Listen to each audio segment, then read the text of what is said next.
Bonjour à tous. Aujourd'hui, on va parler des inéquations logarithmiques et exponentielles. Ça sera pour le coup une vidéo plus courte que les autres parce que la plupart des concepts sont déjà vus dans cette série. Donc, pour quelques rappels, il faut que vous vous rappeliez des équations logarithmiques et exponentielles parce que les inéquations, c'est pratiquement la même chose. Les inéquations linéaires et quadratiques. Et je vous rappelle que ln de x est positif si x est supérieur à 1, est égal à 0 si x est égal à 1, est inférieur à 0 si x se situe entre 0 et 1. Commençons par le premier exercice. On a exponentielle de x plus 3 supérieur à 2. Qu'est-ce qu'on faisait quand on résolvait des équations exponentielles? On utilisait le ln pour faire disparaître l'exponentielle. Donc je fais ln de exponentielle de x plus 3 supérieur à ln de 2. Là, ça me sera juste x plus 3 supérieur à ln de 2. Donc mon x est supérieur à ln de 2 moins 3. Voilà la solution. Simple. Ensuite, j'ai 0,8 puissance x supérieur à 4. Ici, en fait, on va introduire également un ln, ok, dans les deux côtés, parce que l'inconnu, elle est dans la puissance. Donc, on introduit un ln, ça me fait ça. Ensuite, x sort devant le ln, ça me fait x fois ln de 0,8 supérieur à ln de 4. Il faut que je divise les deux côtés par ln de 0,8. Donc en fait, x, ln de 4 sur ln de 0,8. Vous voyez, j'ai pas mis l'inégalité ici parce que là, le signe va changer. Pourquoi? Parce que ln de 0,8 est inférieur à 0, le 0,8 étant entre 0 et 1. Donc c'est pourquoi quand je divise les deux côtés par 0,8, le signe de l'inégalité change et du coup je me retrouve à avoir un x inférieur à ln de 4 sur ln de 0,8. Ok, ln de x plus 3 inférieur à 0. Ok, donc là je vais introduire un exponentiel dans un premier temps. Donc exponentiel de ln de x plus 3 inférieur à exponentielle de 0. Donc, exponentielle fait disparaître le ln, j'ai x plus 3 inférieur à exponentielle de 0, ça fait 1. Et en fait, là, si vous faites x inférieur à moins 2, c'est pas faux. Mais la réponse, si vous vous arrêtez là, c'est que vous avez oublié un petit truc. Il faut aussi que x plus 3, en fait, soit supérieur à 0. Sinon, le ln ne va rien renvoyer. Okay, parce que le domaine de définition de ln, c'est tous les x positifs. Donc, il faut à la fois qu'on résout cette inéquation-là, donc c'est comme un système d'inéquation avec une seule variable, qu'on avait vu dans la vidéo précédente. Donc, en fait, il faut qu'à la fois x soit supérieur à moins 3. Okay, donc, si je fais l'intervalle comme je faisais dans la vidéo précédente, ici, je vais mettre le 0, ici, je mettrai le moins 2, ici, je mettrai le moins 3. En fait, on veut que x soit inférieur à moins 2. Donc, je vais prendre cette partie-là. En même temps, je veux que x soit supérieur à moins 3. Donc, je vais prendre cette partie-là. L'intersection des deux, ça sera ici. Donc, les solutions seront tous les x qui vont appartenir à l'intervalle moins 3, moins 2, exclu. Parce qu'on ne souhaite pas l'égalité avec 0 et on ne souhaite pas que le terme dans le ln soit 0. C'est pour ça que j'exclus le moins 3. Okay, donc, voyons un peu là, ici. Pareil, je vais introduire un exponentiel. Exponentielle de ln de x carré plus 3x moins 3 supérieur à exponentielle de 0.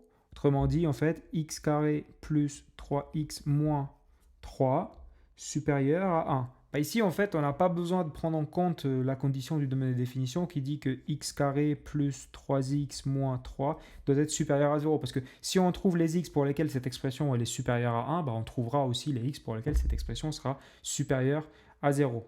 Pas tout, mais en tout cas, si c'est supérieur à 1, ça sera supérieur à 0. Donc moi, ça me va. Ok, donc je supprime. Donc, qu'est-ce que je fais? Une équation quadratique, rappelez-vous, x carré plus 3x, je passe le moins 1 à gauche, ça me fait moins 4 supérieur à 0. Je vais trouver le delta. Ici, ça sera 9 plus 16, 25.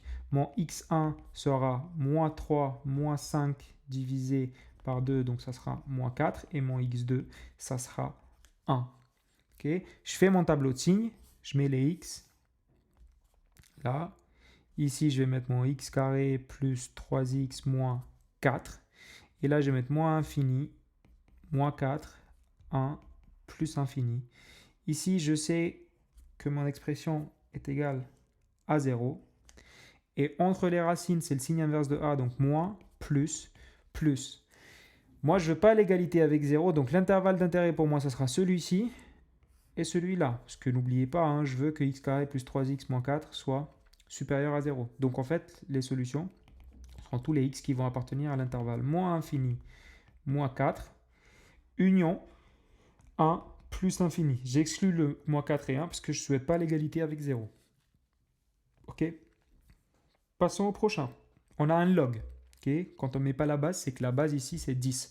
Donc, qu'est-ce que je vais faire pour faire disparaître le logarithme? Je vais introduire en fait une base de 10 des deux côtés. Donc, je fais 10 puissance log de 1 moins x sur 1 plus x supérieur à 10 puissance 2. Okay? Le 10 fait disparaître le log ici, parce que la base du log, c'est 10. Hein? C'est pour ça que j'ai introduit une base de 10. Ça fait 1 moins x sur 1 plus x supérieur à 100. Ok, donc là, je vais passer le 100 à gauche. Je vais avoir 1 moins x sur 1 plus x moins 100 supérieur à 0. Je trouve le même dénominateur. Ici, ça sera le 1 plus x. Donc, je vais avoir 1 moins x moins 100 fois 1 plus x. Le tout divisé par 1 plus x. Il faut que ça soit supérieur à 0. Je fais les calculs. Ça me fait donc moins 99, parce que 1 moins 100, ça fait 100, moins 99x divisé par 1 plus x, soit supérieur à 0. Ok, donc là, en fait, j'ai une division. Du coup, ce que je peux faire déjà, c'est de factoriser le numérateur par 99, ou moins 99 si vous voulez. Moins 99 fois 1 moins x divisé par... je me suis trompé, c'est pas moins 99 en fait. Ici, il faut que j'aille plus lentement. Je vais enlever les parenthèses. 1 moins x moins 100 moins 100x. Donc en fait, ça fait moins 99 moins 101x divisé par 1 plus x. Et ça, en fait, on veut que ça soit supérieur à 0. Ok, donc la première chose que je vais faire, c'est que je vais étudier le numérateur tout seul, le dénominateur tout seul, et ensuite faire un tableau de signes. Donc quand est-ce que moins 99 moins 101x devient 0? Ben, en fait, je passe le 99 à gauche, ou le 101x à gauche, ça me fait à droite, excusez-moi. Moins 99 égale à 101x. Donc en fait, mon x sera égal à moins 99 sur 101. Ok, ça c'est le x qui annule le numérateur et le x qui annule le dénominateur, c'est x égale moins 1. Ok, donc quand je ferai le tableau de signes, je vais mettre ces deux valeurs que je viens de trouver. Ok, donc mettons les x là. Hop. Hop. Et ici, je vais du coup mettre moins 99 moins 101x. Ensuite, je mettrai 1 plus x. Et ensuite, je mettrai ma division. Donc, moins 80 moins 101x divisé par 1 plus x. Ok, donc, bien sûr, moins infini plus, si c'est 101, plus infini. Alors, le moins 1, il est plus grand ou plus petit que moins 99 sur 101. Ben, en fait, ça sera plus petit. Il sera plus à gauche, du coup. Donc, je vais le mettre ici. Je sais que pour 1, mon dénominateur s'annule, mais quand mon dénominateur s'annule, c'est une valeur interdite, donc je l'exclus. Et pour ça, le moins 99 sur 101, c'est le numérateur qui s'annule, donc la fraction aussi. Okay. Quel est le signe de x en fait pour des x inférieurs à moins 99 sur 101? Pour le numérateur, vous prenez par exemple le moins 1 et vous allez voir que ça vous fait un truc positif. Positif ici, négatif là. Quel est le signe de x pour des x à gauche, 1 plus x pardon, pour des x à gauche de moins 1? Donc ça sera négatif, positif, positif. Et ma division sera négative ici, positive là et négative ici.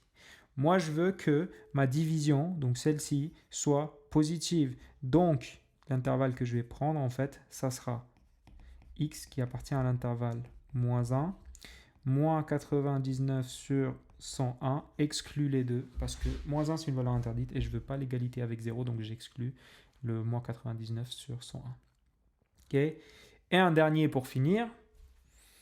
Là, je vais introduire une base de 0,5 pour enlever le log, donc je fais 0,5 puissance log de 0,5 2x moins 1 supérieur à 0,5 puissance 1. Ok, donc ici 2x moins 1, ça sera supérieur à 0,5. Autrement dit, 2x supérieur à 1,5, donc x supérieur à 0,75. Et voilà. Encore une fois, on n'a pas, si vous voulez, on n'a pas vérifier que 2x moins 1 soit supérieur à 0, parce que s'il est supérieur à 0,5, ça veut aussi dire qu'il est supérieur à 0. Donc c'est pour ça qu'on ne fait pas de double vérification en ce qui concerne le domaine de définition. Donc comme promis, je pense que cette vidéo est beaucoup plus courte que les autres. J'espère que vous avez appris des nouvelles choses. Et je ne sais pas encore ce que les prochaines vidéos, ce que je vais parler dans les prochaines vidéos, probablement des fonctions, mais je ne me suis pas encore décidé. Donc d'ici là, je vous donne rendez-vous pour la suite de cette chaîne et de ces vidéos. Merci pour votre attention et je vous dis à bientôt.